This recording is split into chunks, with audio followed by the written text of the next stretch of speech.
Hey guys, today I'm going to talk to you about the latest art book I've gotten, The Art of Metal Gear Solid 1 through 4. This is a gigantic book, and actually it's not just one book, I think it's two books. You can see there's a little bit of damage here from shipping, which is unfortunate. I got this, I think, on sale from Target online. It was like $43. It kind of opens, it's got this nice case, nice cover with the art of Shinkawa. And I honestly thought it was just going to be one book, but it looks like you get two. Like, honestly, one of these is pretty much what I would have expected. And it's split into two sections, as you can see, gallery works and studio works. So let's pull one of these out and take a look inside.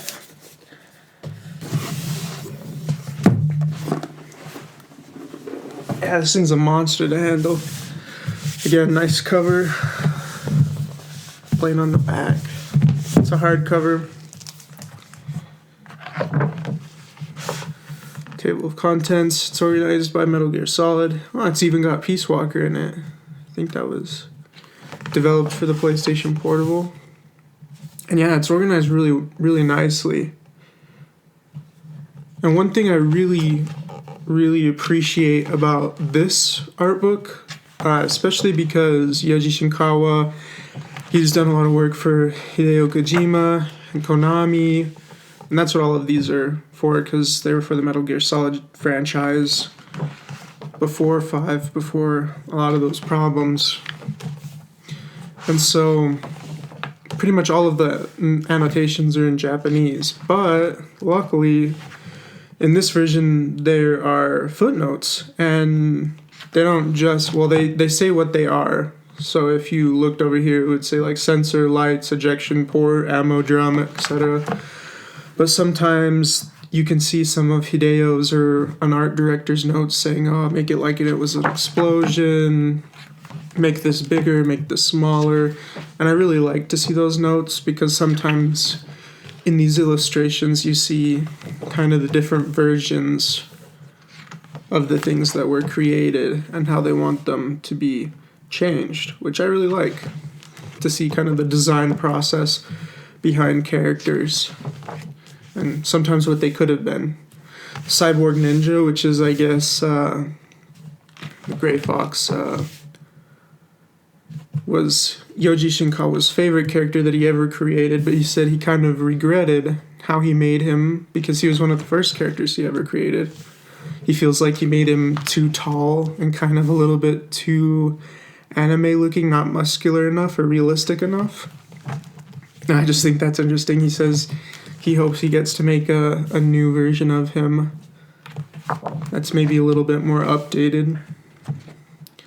So yeah, the vast majority of these look like they're that nice kind of very calligraphic illustration style that Yoji Shinkawa has.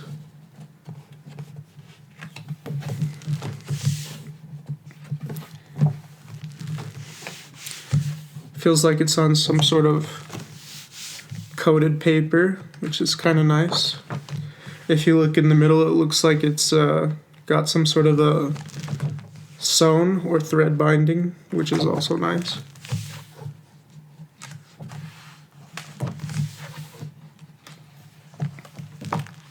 Yeah, I'm about halfway through this book, and we're at page 230. So even just one book on its own is just so much content. Like, I'd say it's definitely worth it, even the price for even one book, but they give you two. 281, 282 pages. Nice ending. Wow. Okay. And let's just take a peek in the other book, see what it looks like. We looked at the Studio Works one, now let's look at the, this is called Gallery Works.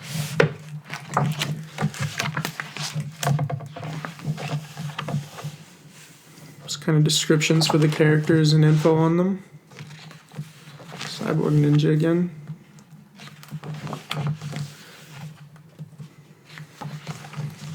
This is all pretty nice, but I definitely prefer... Oh, there we go. Yeah, I recognize these. These are nice. It looks like Yoji Shinkawa, especially now, focuses a lot on kind of digital illustration, digital coloring. And it's really weird to hear him talk because I feel like he has a really distinctive style and it's very beautiful, but I've watched a couple of interviews where he says that he feels like he's not really an artist. He's more of a designer, game creator, and so he doesn't really want to show his work for art's sake. I haven't been able to find his Instagram or anything. I don't think he feels like he wants to just sell a lot of original art pieces. At one point I think he said that since he has the digital files of everything he creates, like he could remake them, he could reproduce them just a million times, so there's really no purpose in selling originals. Yeah, he really doesn't talk like a gallery artist. I wonder why this is called gallery art. I wonder if they had exhibitions for Metal Gear Solid, or if it's just kind of an odd translation. I mean, I'd love to see like a collaboration between this guy and the Korean artist Kim Jung-gi. I think it'd be really interesting to see the two work together. Or maybe just even see some art for art's sake come out of Yoji Shinkawa. Because I wonder, I mean, any of you in the comments can let me know if someone else has illustrated or drawn in this sort of calligraphic style before him. I mean, that would be really cool to know. I used to think that he probably relied heavily on references and photographs, but I watched an interview where he says he actually prefers to create his own characters and create his own drawings, but working under Hideo always wants something based off of an actor or an actress or something that he sees in a comic book or a film. And so he's always creating things that are derivative, but he says he prefers to work from his imagination, which makes me think he could probably do book signings and do a lot of the stuff that Kim Jung-gi does just for art's sake.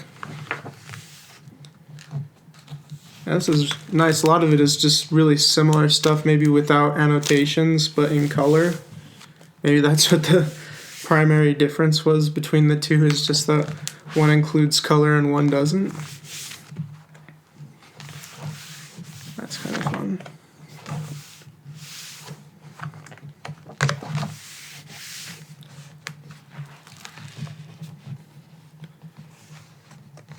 Some of the kind of odd moments that they use for storytelling in the game.